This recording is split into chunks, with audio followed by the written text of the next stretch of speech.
Gabino, c'est un personnage, en fait, au départ, je pensais écrire comme une sorte de polar. Un polar, comme les vieux polars à la Simenon, en fait. Enfin, je pensais à ça au début, comme ça, avec des personnages, Gégène, Lulu. C'est un couple, en fait, qui va à Malakoff. Et là, apparemment, il y aurait un certain Gabino. Alors, en fait, on ne sait pas qui c'est dans la famille Gabino. C'est Lulu qui en parle le plus. Mais en fait, Lulu, elle l'a très peu connu. Elle l'a vu une fois, Gabino. D'ailleurs, c'était même pas à Malakoff, mais c'était en région parisienne. Ils se sont croisés comme ça dans les années 50.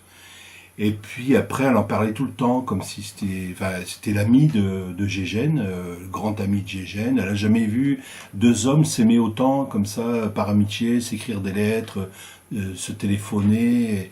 Mais en fait, tout le livre, c'est la recherche de Gabino. C'est qui Gabino? Parce qu'en fait, Lulu, c'est elle qui parle le plus, mais en fait, elle raconte aussi tout un tas de choses. Elle invente un peu. Donc du coup, on ne sait pas quel est le vrai du faux là-dedans. Donc du coup, il faut recouper, il faut chercher, mener son enquête en fait. Il y a une enquête à faire au fil des pages comme ça, mais au fil des pages, il y a aussi d'autres personnages qui arrivent.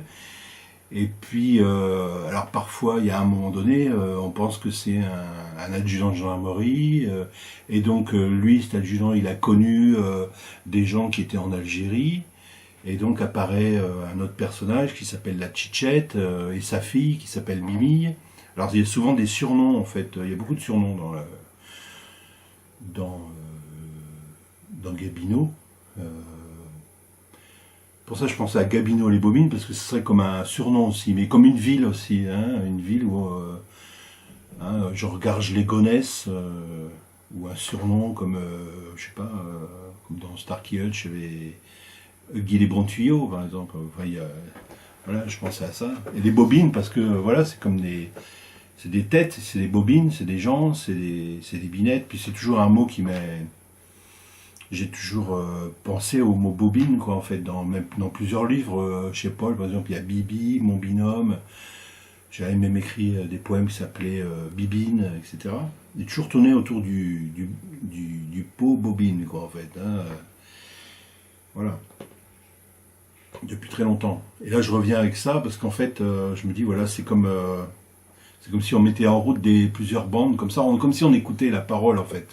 La parole des autres, de beaucoup de gens qui témoignent, qui racontent des trucs anodins. Hein. C'est souvent des choses, des fêtes, ce qu'aime tel, tel personnage, il aime telle musique, l'autre, il fume sa cigarette d'une certaine manière, il aime boire tel alcool, etc. Ça va pas très loin. Mais au fur et à mesure, ces personnages qui viennent dans le roman, au fur et à mesure, comme ça, et ça tourne, et ça fait comme une sorte de grand manège. Je pense à une Ducasse, moi, la Ducasse de ces petites paroles-là, quoi, en fait. Voilà. Ça peut être des photographies, on pourrait dire, des photographies comme ça, en quelques mots, de gestes ou de paroles de gens. Puis il y a la grand-mère aussi qui parle pas mal, qui dit des choses, qui note dans son carnet tout un tas d'événements. En plus, c'est en mai 68. Et parfois, ça répond à quelque chose qui se passe à un autre moment. Ça peut être en 80 ou quoi. Mais il y a des choses qui se répondent à travers le temps, en fait. Ça commence vraiment. Gabino et Gégène, ils se sont connus à la guerre, en fait. Hein. Ils étaient tous les deux tout jeunes. En fait, on le sait à la fin, mais Gabino et Gégène sont connus là. Ils avaient 13 ans et c'est la guerre. Et on apprend que Gégène a fait un peu de résistance.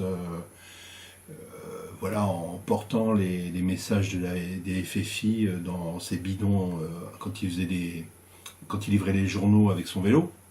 Et puis Gabino lui a sauvé un Allemand, sans faire exprès, il ne savait pas que c'était un Allemand, mais il l'a sauvé de la noyade, ce qui lui a permis, comme lui c'est un réfugié espagnol, ça lui a permis de faire revenir son père, etc. Enfin bref, on apprend des petites choses comme ça.